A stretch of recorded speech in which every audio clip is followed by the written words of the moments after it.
Hey, it's Nero back here today. See, I've been off for a couple of days, so I'm sorry about that. Just, dealing with some things. We all got our, vices, things like that. But, it is what it is. So, yeah. 1 second, got a burp.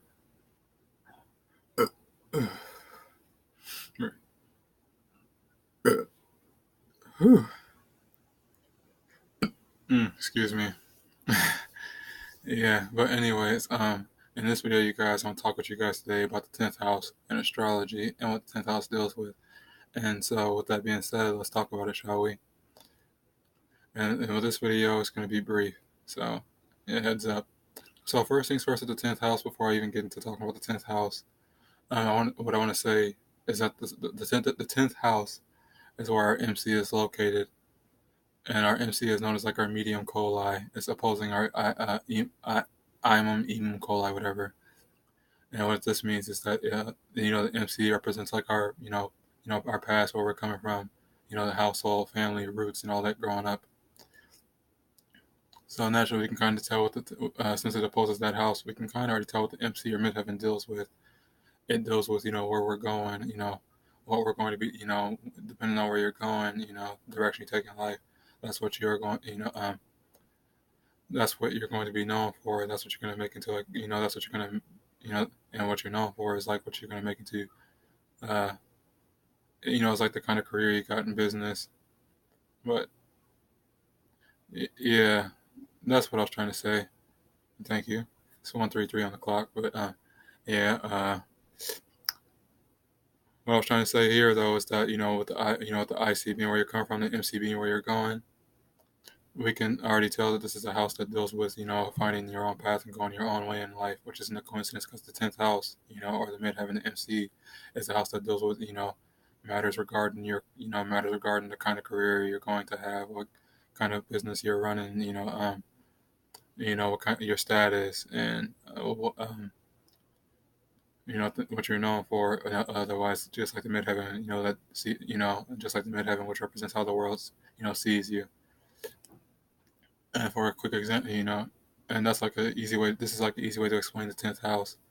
And then going back to the midheaven, for example, because every angular sign, there's the ascendant, the ascendant, IC, descendant, and MC. So, your MC sign is going to tell you how your MC sign is going to tell you how the world sees you, show you how show how you appear to the world, things like that.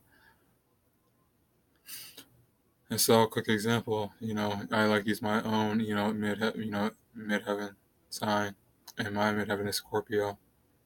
So because we know Scorpio is ruled by Pluto, which is a planet that's about planet that goes deep, and then Scorpio being a fixed water sign, being fixated on things dealing with our emotions and our feelings, you know, uh, like our and things dealing with imagination and dreams too, but mainly the emotions and feelings.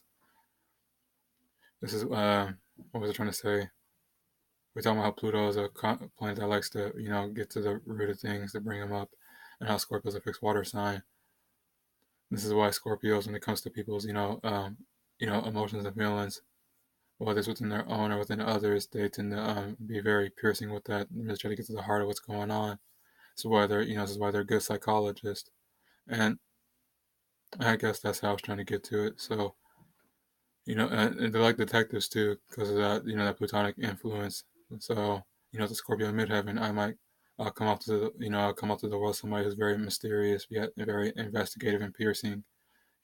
Might have like, like a psychologist or a detective, or anybody who's into the more, into like the more darker aspects or the darker side of life in whichever way they may go about that, So just any of that deals with Scorpio energy, which is Pluto energy and Mars energy, but mainly Pluto for the most part. So yeah, and then Scorpio here, even if the planet Pluto ain't here, because Scorpio is ruled by Pluto, it'll still seem like the planet Pluto is in this house. And so what that also means, and this is like for an example of a planet in the house. Say for example Pluto is here, when it comes to things dealing with your career, business, and your um, so your social status and what you're known for, things like that.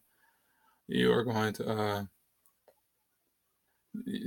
since Pluto is also ultimately the planet that brings about transformation and rebirth and renewal, you'll constantly find, you'll constantly, you might, the things that like it could, be explained in multiple ways, and like your status could go through multiple, your status could constantly be going through different changes, different transformations, or how, mainly how you're seeing, it may even with things regarding career with, with Pluto here, you could, you might go through certain careers um, which may involve death. Things that deal with death. You might like be a mortician or something, a coroner, or something like that too. But more so with Pluto here, um, with Pluto in the 10th house as well, you could also, because Pluto's a house that deals with, obsession and control, manipulation, power struggles, and things like that too. You could also experience power struggles and control issues and all that in your career. So that's another way to look at it too. But these are all just brief examples. So, and yeah, if you got Pluto in the 10th house by default, you'll be able to bring a better, you'll be able to bring your own interpretation, probably a better one than me. So yeah, that's just mine. But yeah, but with this being said, you guys, this is a real brief video. This is gonna be my take on the 10th house, um, and I hope that you guys have, I hope that you guys have enjoyed it. And if it is, I'm glad that I'm glad you guys liked it.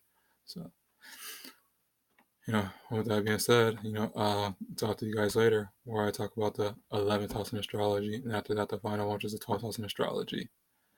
And yeah, so until then, I'll talk to y'all later, and I love y'all. Peace.